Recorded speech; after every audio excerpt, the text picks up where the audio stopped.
The following article is brought to you by Scrapbooking.com from the January 2011 issue, Embracing a New Style in the New Year by author and artist Di Hickman. In college, I studied in graphic design. Because of that, I love all things artistic that are clean, linear, and simple. My scrapbooking style definitely reflects that. Clean and simple scrapbooking is all about the photo and the story, less so about time-intensive techniques. In many ways, I think my artistic style reflects my personality.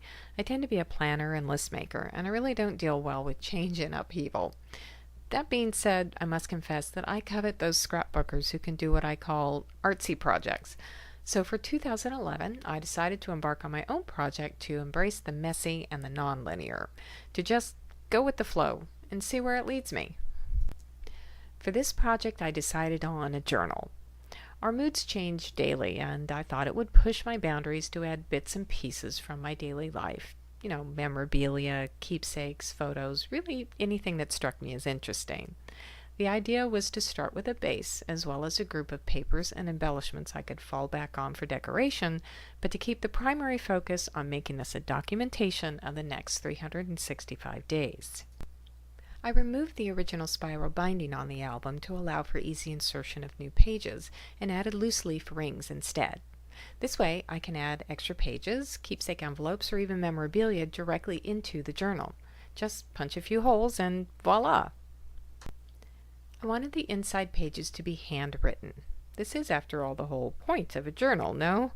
This alone is a huge step for me, as I'm a computer geek and I love printed journaling for my scrapbook pages. But this journal is meant to be a personal documentation of the upcoming year, so I think it needs to be freehand and from the heart.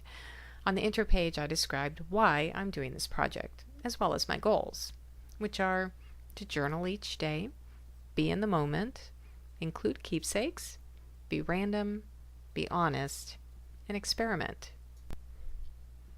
All these things are huge steps for someone who really doesn't embrace change. So the plan is that there is no plan. Just take each day at a time. If a journaling surface presents itself, say a coaster, restaurant menu, whatever, then great. If not, then I dive into my stash and go from there. This journal should grow through the year as I learn to embrace a new style where life just happens.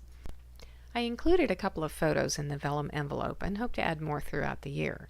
For my extra pages, I simply set aside some papers and embellishments to draw from.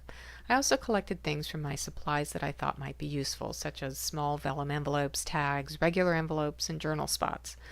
Along with these, I added other items I'd been collecting from non-scrapbooking sources like Post-its, mailing envelopes, acetate, clothing tags, and basically anything I thought looked cool. I plan to use these throughout the year while also drawing on everyday events. If this means journaling on a coaster or napkin and adding it to the journal, then I'm all for it.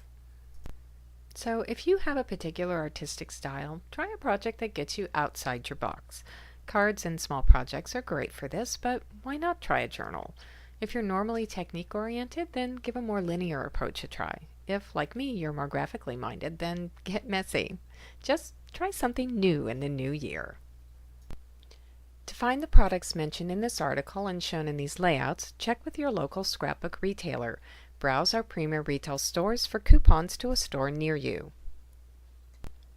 We hope you enjoyed this article from Scrapbooking.com magazine.